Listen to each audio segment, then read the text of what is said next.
seja, olhem o desenho aqui do teu receptor, gente. Esse desenho, eu não sei se vocês perceberam que ele é muito parecido com o gerador. Alguém consegue me apontar uma diferença aí no esquema entre o gerador e o receptor?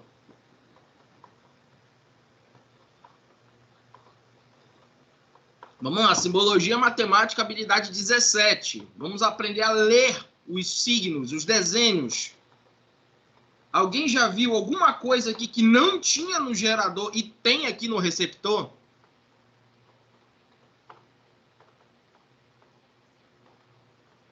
Dá-lhe teu tiro aí, te lança.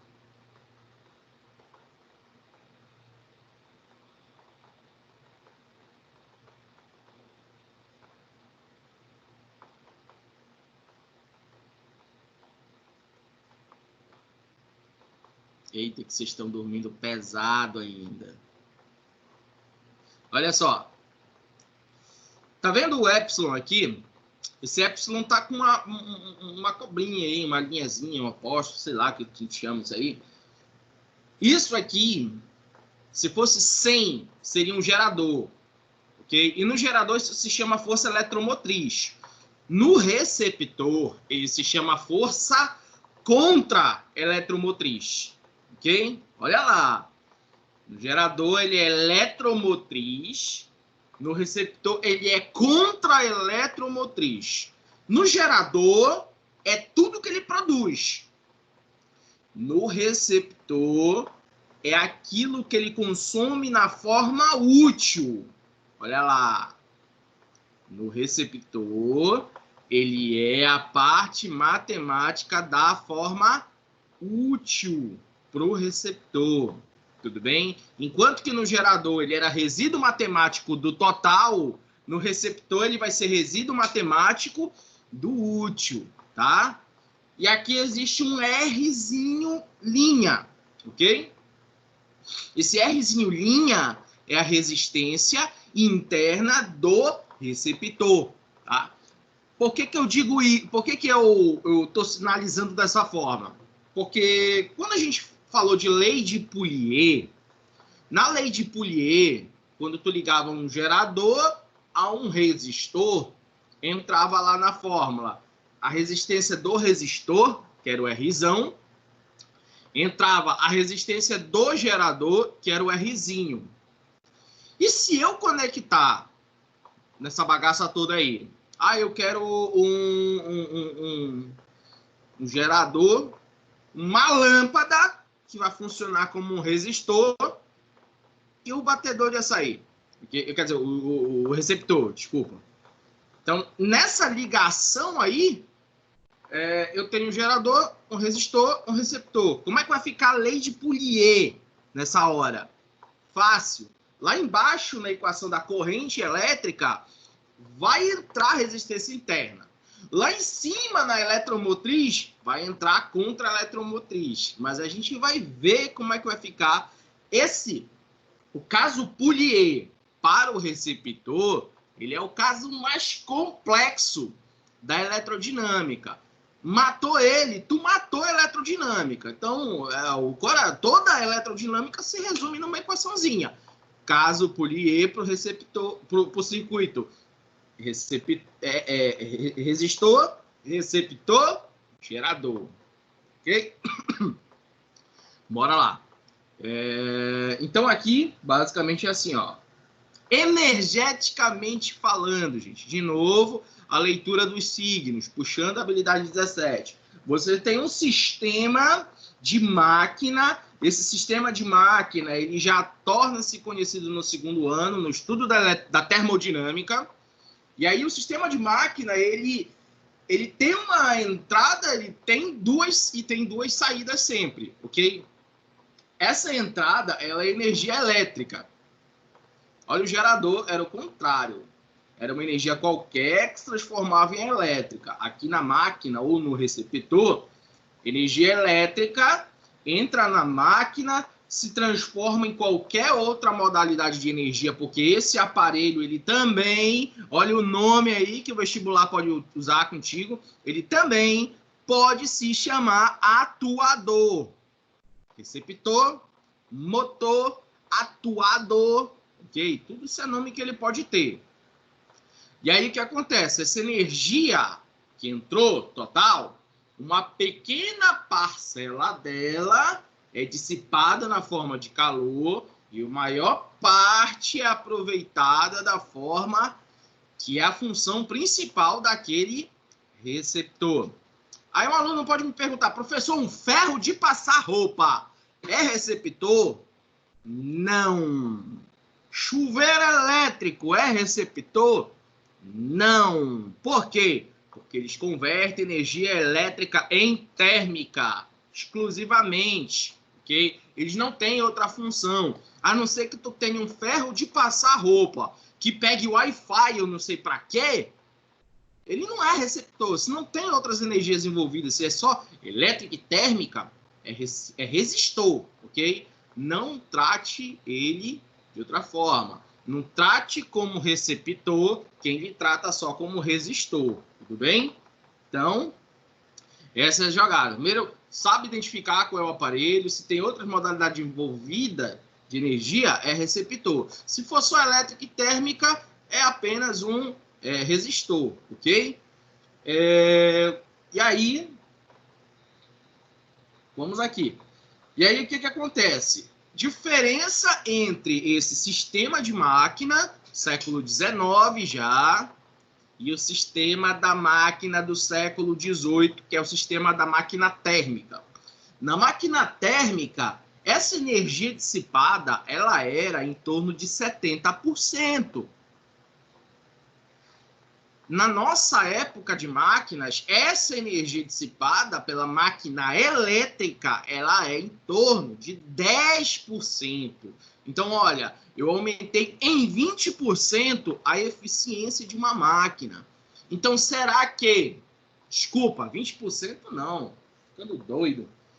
Ele aumentou em 50% a eficiência da máquina. 50% não, pô, beleza. 60% a eficiência dessa máquina. Era 30, passou para 90, então aumentou 60, né? Então, olha só, gente. No século XVIII, houve a primeira Revolução Industrial, certo? Por quê? Porque a máquina térmica, ela tem uma eficiência muito superior à máquina mecânica movida a mão de obra escrava. Então, isso representou para a humanidade um progresso. Mas veio junto com esse progresso o embate social, beleza? Bom, nessa segunda, no século XIX, já veio uma outra revolução industrial, onde você vê máquina elétrica entrando, mas houve novamente um embate social. Agora, deixa eu te trazer uma curiosidade, algo muito assim do caralho, tal. No século XVIII, quando rolou a Revolução Industrial, os trabalhadores, eles... Aliás, volta.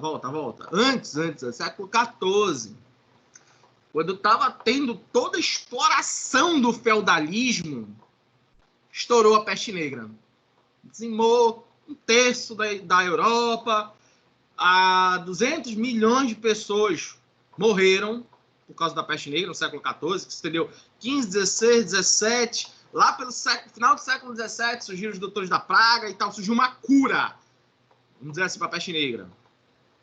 Logo depois, vieram outros surtos de epidemia que atingiram principalmente os trabalhadores industriais.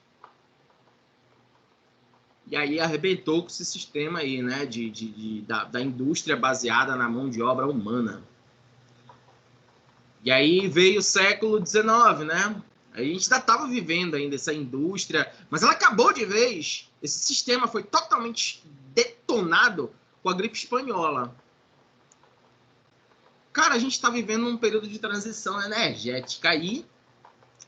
E eu assisti essa semana um jornal falando sobre a questão de uma ciência que a gente já defende há pelo menos 20 anos. A gente está defendendo essa ciência chamada fotônica, que ela é superior à eletrônica. Ela é muito superior à eletrônica. E aí o que acontece? A cura. Hoje começaram os testes, as vacinas, os testes de vacina para o coronavírus. E essas vacinas estão sendo aplicadas. A chinesa está sendo aplicada em São Paulo e em outros lugares, com profissionais de saúde, estão sendo testados a vacina norte-americana. E também a produzida aqui na Fiocruz. O Adolfo Lutz não está produzindo. E aí o que acontece, cara? Eles produziram muita máquina para fazer vacina e para esterilizar ambiente utilizando que tecnologia? Fotônica. Então, preste atenção, vocês que são de uma geração que viveram uma pandemia, vocês verão uma revolução industrial. Muito pouco tempo. Muito pouco tempo. Então, isso daí a gente já previa.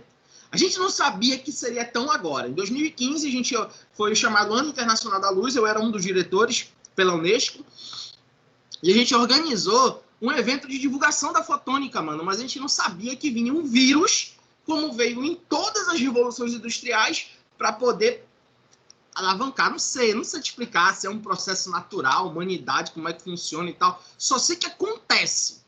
E tá rolando de novo. Gente, fotônica podia... Vocês viram essa onda aí dos gafanhotos, né? Mano, a gente expulsa isso facinho. A gente tem equipamento para isso da fotônica. A gente pode impedir a gente pode orientar a rota de insetos com fotônica.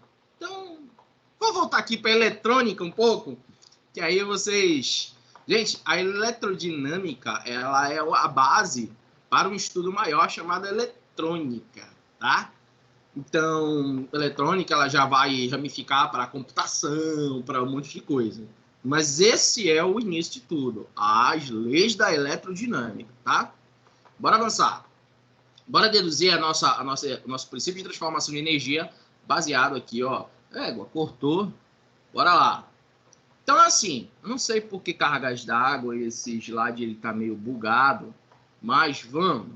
A ideia é, entra a energia total, aí lá dentro tem a parte útil e a parte dissipada. Isso daí não é mistério, porque estava assim na nossa nosso último exemplo, tá? E aí, vamos lá. Essa energia total. Lembrando, energia é potência vezes o tempo. Como o tempo, a gente se baseia no que a gente chama de princípio Oh, meu Deus do céu, fugiu a palavra agora da cabeça. Simultaneidade, ok? Então, tá tudo acontecendo junto, ok? Não há tempo entre a geração, transformação e dissipação. Não existe tempo. Isso tudo acontece simultaneamente. Você tem o total e junto com o total coexistem as duas partes dele, que é a útil e a dissipada, tá? Então, o que acontece? Como a energia é a potência sobre o tempo, o resíduo matemático disso... Deixa eu riscar aqui, que eu não consigo, eu fico agoniado. Vou riscar. Então, veja. Se a potência vezes o tempo é o que a gente chama de energia, e isso aqui a gente deu naquela nossa aula sobre consumo elétrico, então isso quer dizer que se eu tenho energia total igual a energia útil mais energia dissipada,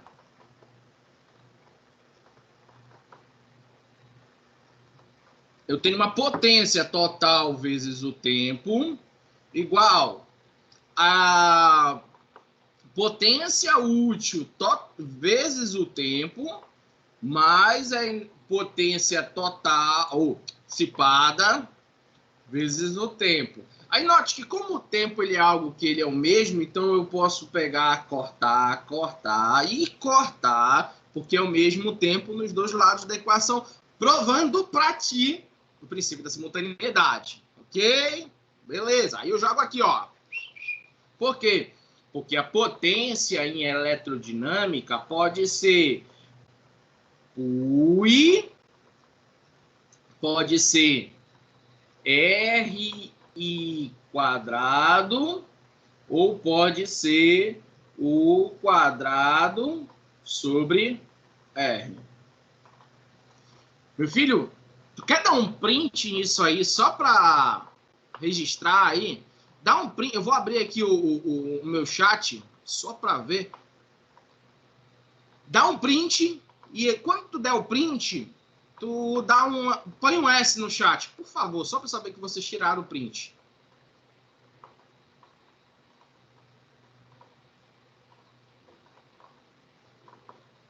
Ou se abrir o microfone e dizer tirei, é mais fácil.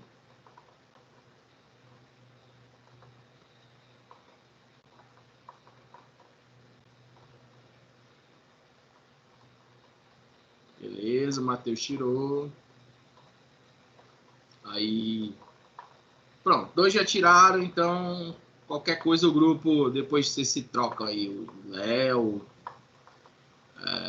Vamos lá. Virando a página.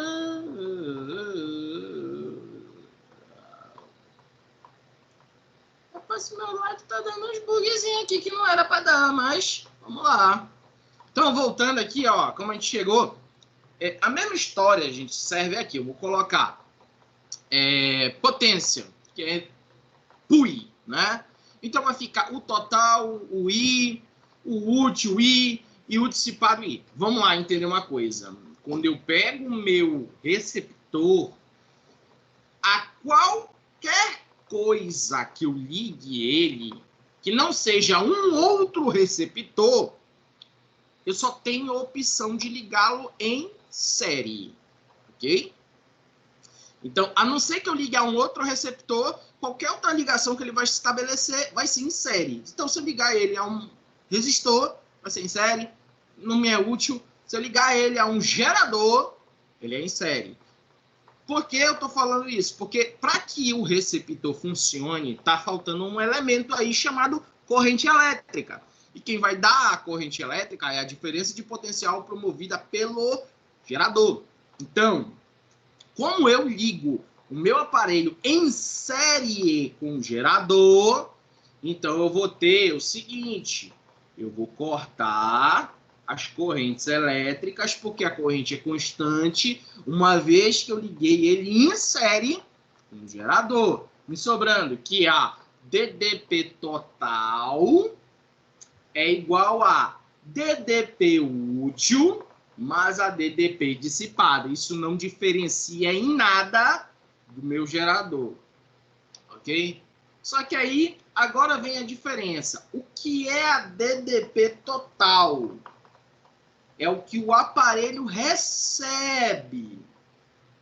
Gerador. O que é a DDP total? É o que ele produz. Então, no gerador, se chama força eletromotriz. No receptor, vai ser a DDP que entra para o receptor. Ou seja, vamos entender. O que entra no receptor é o que sobrou do gerador. Ou seja, se eu tenho um gerador cuja força eletromotriz é 10 volts, 1 volt consumido por dentro dele, sai dele 9 volts. Esses 9 volts que saem do gerador, eles são recebidos pelo receptor na forma de energia total. Enquanto no gerador ele era energia útil, no receptor ele vai ser energia total. Então ele vai ficar do lado de fora. Tudo bem? Ou seja, o U do receptor é igual o U do gerador. Só que o U do gerador é resíduo útil e o U do receptor é resíduo total. Ok? Então, a energia total é igual ao útil mais a dissipada, tá? Beleza? Aí vamos para a diferença lá dentro, que é a seguinte. A minha parte útil não é o total que ele vai consumir. Então, vamos lá. Tenho o meu gerador, ele produziu 10 volts, 1 volt ficou lá dentro. Saiu 9. Esses 9 viajaram, foram até o receptor, entraram no receptor, mas o receptor esquenta. E mais 1 volt foi consumido. Ok? Mais 1 volt. E aí sobrou 8. Então, quer dizer que nesse processo de gerar, transformar, há sempre perda. Okay? É mínima no caso da elétrica, mas rola a perda. E aí o que acontece? Lá dentro do meu receptor, a maior parte, a parte que vai virar energia de qualquer coisa, é isso aqui, ó, a força eletromotriz. Ou melhor, desculpa, contra-eletromotriz. Essa parte aqui, ó, o epsilon, linha, ele é contra-eletromotriz. Aí te sobra o útil e o dissipado. Gente, eu não troquei ninguém de lado. Deixei como tá. Então, aparece uma soma aqui, ok? No gerador aparece uma subtração. Cuidado. Então, olha só. A energia dissipada, o dissipado, sempre vai ser R vezes I. Primeira lei de Ohm. Ok? R vezes I. Só que no meu receptor vai ser R' I. Corrente elétrica que passa lá por dentro, que é a mesma corrente elétrica que sai do gerador, vezes RI. Ou, desculpa, R'. Tudo bem? Então, se eu substituir os elementos da minha equação de energia, de conservação de energia, nos parâmetros do receptor, eu tenho que U é igual a epsilon' mais RI. Olha aqui a diferença entre a equação do gerador e a equação do receptor. No gerador, coloca aqui, ó, gerador.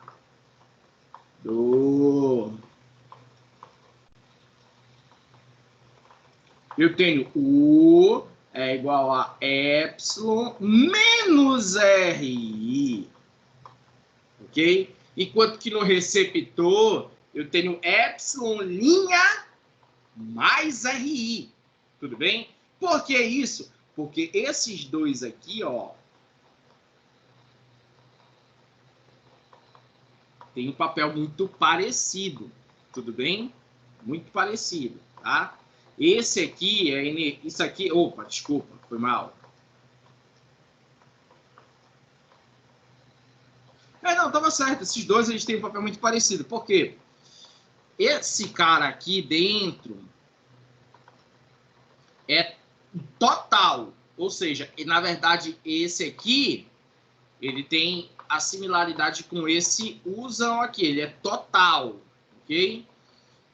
E esse U aqui, ele é a parte útil, ele tem uma similaridade com esse aqui. Então, esses elementos matemáticos, eles têm similaridades, embora representem quantidades diferentes, eles sinalizam comportamentos análogos, tá?